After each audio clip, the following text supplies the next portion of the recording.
everyone, welcome to the channel. Hope you're all having a fantastic day. So today we are back in the garage. Unfortunately, we are home from Moab because that was just one of the best trips ever. So today we're going to talk about the KRX, obviously. I'm going to go over what's wrong with it, what I broke, what I didn't break, and how impressed I am with this unit. So let's do a quick walk around. I literally have only done a couple things just looking over it since I've been back from Moab, and it's pretty much as it sits as it came off the trailer. So I gotta get it cleaned up today, and then we're gonna look at it and take some stuff apart so we get some parts in order to get it back on the road.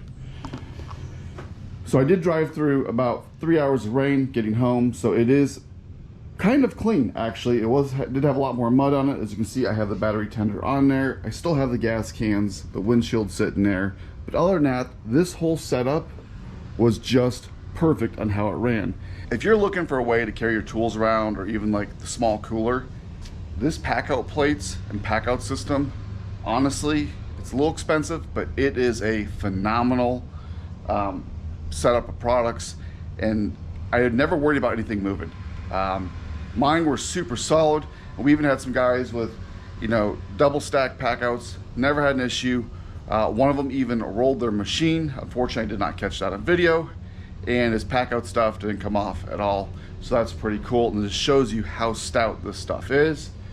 But honestly, there is no body damage at all that I can tell right now. One thing I can tell you is the front end has settled a couple inches, but the rear hasn't, which kind of has me baffled, but it could be a bunch of mud or something up under the skid plates. But I think the front is just actually settled on the All Things UTV springs. So we'll go ahead and I'll get those readjusted here in the future. So one of the things I did notice is I am not running low on oil at all. And I can show you that right now.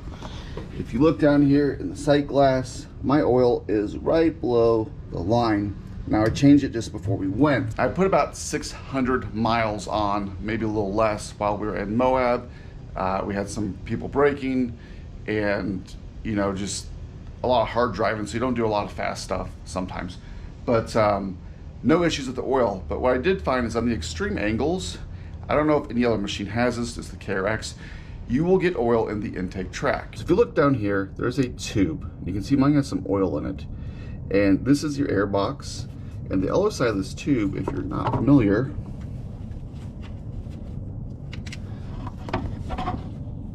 it just snaps on to how it mounts over there, and then there's a plug in the end of the tube. Now, why is oil in this tube? Well, the only thing I can figure, and with looking on the forums and talking to some people much smarter than myself, is it is from the extreme angles. Now, some of the angles we got into were over 45 degrees. We hit a 55 degrees a couple of times. I mean, to the point of where you thought you were gonna tip, but we didn't. Now, a lot of it was up and down. We did hit some side stuff, but mainly up and down. So this is so you can drain the oil out and it doesn't get into the air box. So in order to drain this, it's pretty simple. You're gonna slide your clamp up the hose and you're gonna pull this plug. And make sure you have a container or a bottle you want to drain it into. So I'm gonna do that real quick and I'll show you what I found. So now that I've got the tube drained, now let me show you, there's not a lot of oil in here. I have a bird feather. That's maybe, I don't know, 4 tablespoons full. But that was just my drip pan. This is what surprised me. That's all the oil I drained out of that tube. Now, I've never rolled my machine, but I have had it on extreme angles doing all the rock crawling. So I reached out to the other KRX owners that were there with me, and some of them have the same issue. They had quite a bit of oil in their air box, where some of them was nothing, zero. So I don't know why mine's doing it with some others and some aren't, but either way, this tube is on here, and then when you're done with it, go ahead and just clip it back there. But that's what that tube is. It gets the oil out of your air box. So let's go ahead and get this KRX pushed out. Let's get it cleaned up and go over the other things I found wrong with it, get some parts in order so we can get it back on the road. So now that the rinse is done and I'm waiting for this thing to dry before I get in the garage, we'll pull the wheels and tires and look in the clutch cover. I need to blow out the air filter. Now this is something we did every day in Moab, and I was absolutely surprised on how much dirt and dust came out of our air filters. And the beauty of the KRX, as you know, is it's right here behind the seat. Turn the little two push pins. Pop this up. Now, this was a brand new filter when I went there, and it has been, we would tap them on the ground or blow them out every day. So my method to clean this was one of the simpler ones. If we went camping on the trail, I take the Milwaukee blower. It fits right in there, and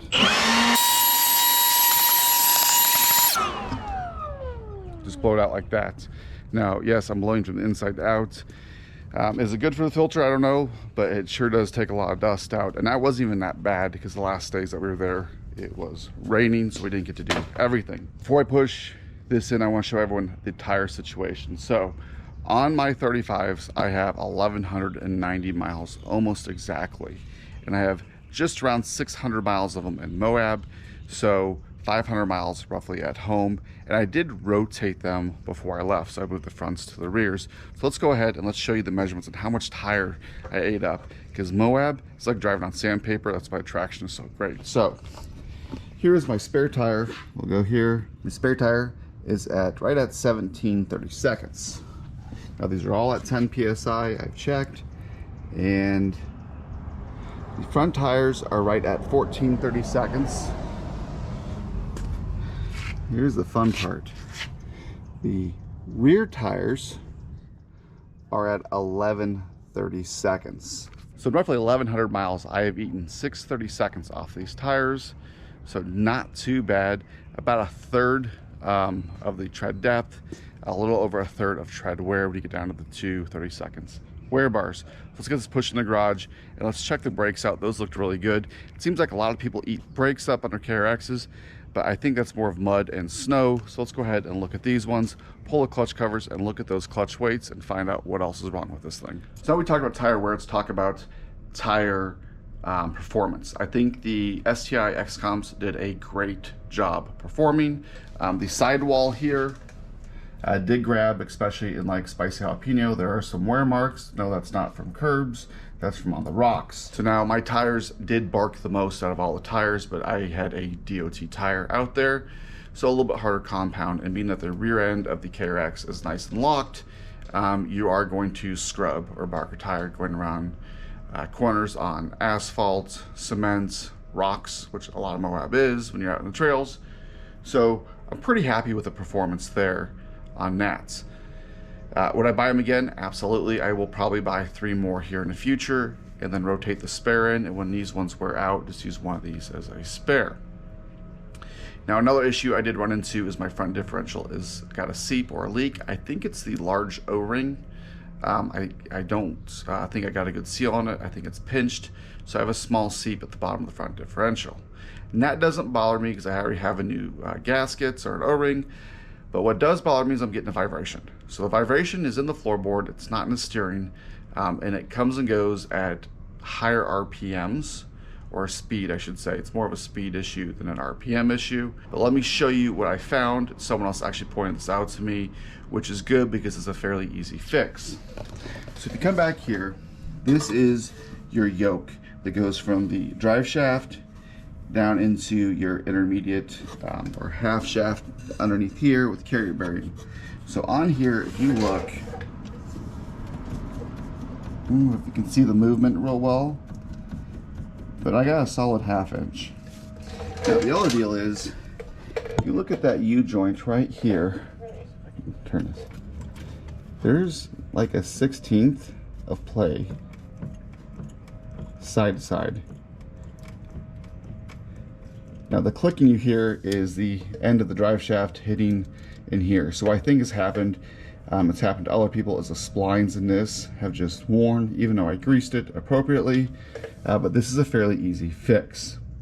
The only other thing I think it could be, without throwing parts at it, is the carrier bearing underneath here for the short drive shaft that's right there. So this drive shaft right there, there's a carrier bearing up front. And there is an upgrade from Brute Performance. So in order to change that out, I had to pull the front differential forward anyways. So we'll go ahead and fix that all at the same time. The last issue I'm running into is shifting. And pretty much every KRX owner knows they're gonna get it. The stock weights for some reason seem to be soft. The chrome plating is wearing off, but I need to verify. So why do I think I have shifting? Well, I have multiple gears. It feels like I'm shifting through the gears, especially I hit like 7,000 RPM. The RPM will drop down to about 6,000, 6,500 until the wheel speed reaches enough speed to where I can get back to 7,000 and continue to go to 8 and 9,000 RPM before you're hitting a rev limiter. Let's go ahead and pull the clutch cover and see if I really do have some grooves in the weights. Pretty sure there are. It's my first time ever pulling the weights, so we'll see.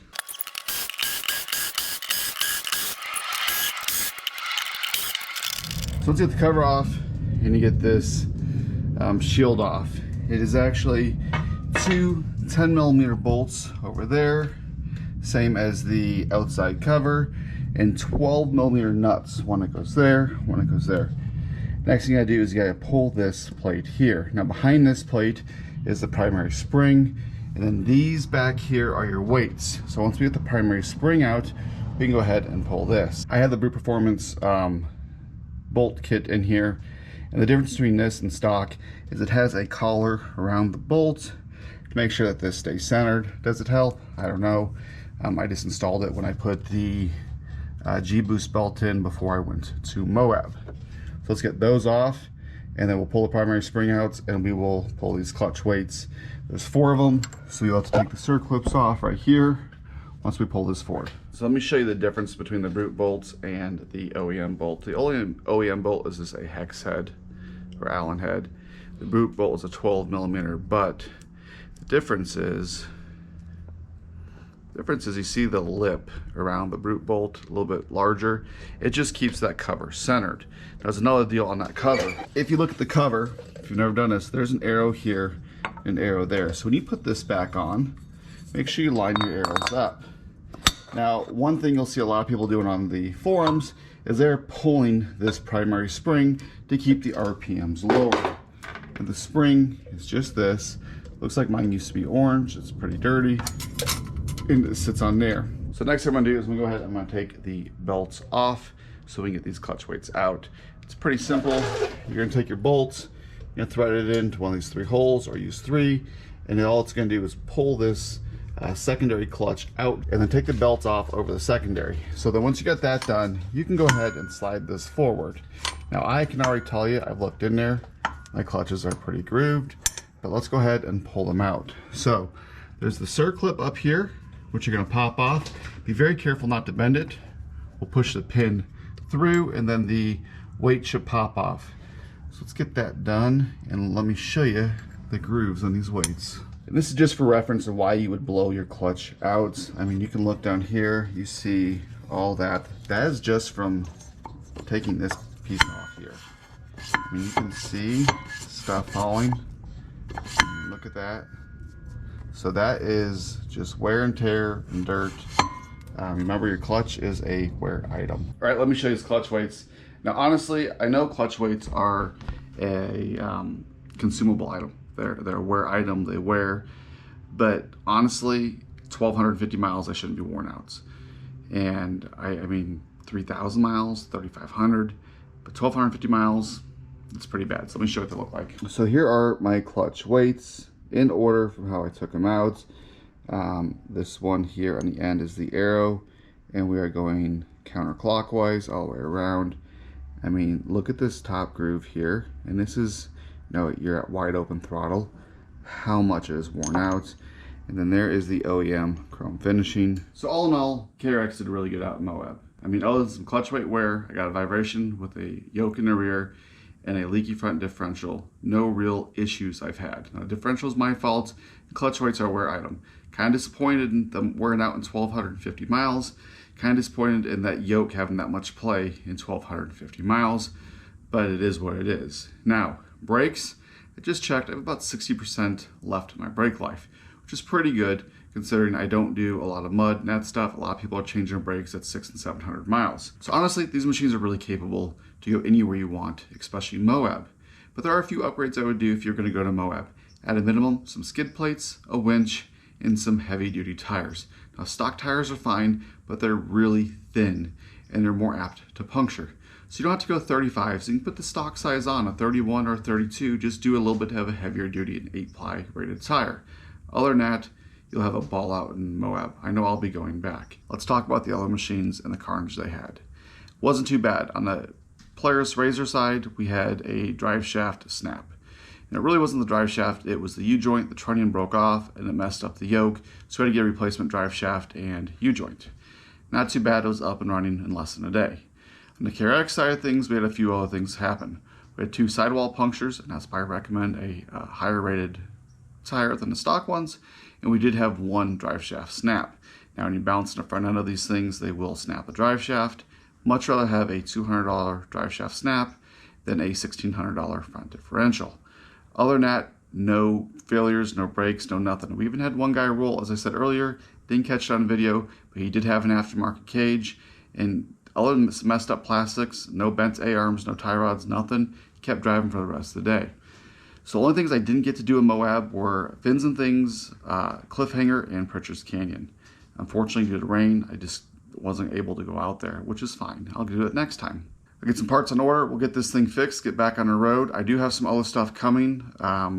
Some more upgrades, replacement parts for stuff that just aren't working out for me. So stay tuned for that. So don't forget to like, share, subscribe, and until next time.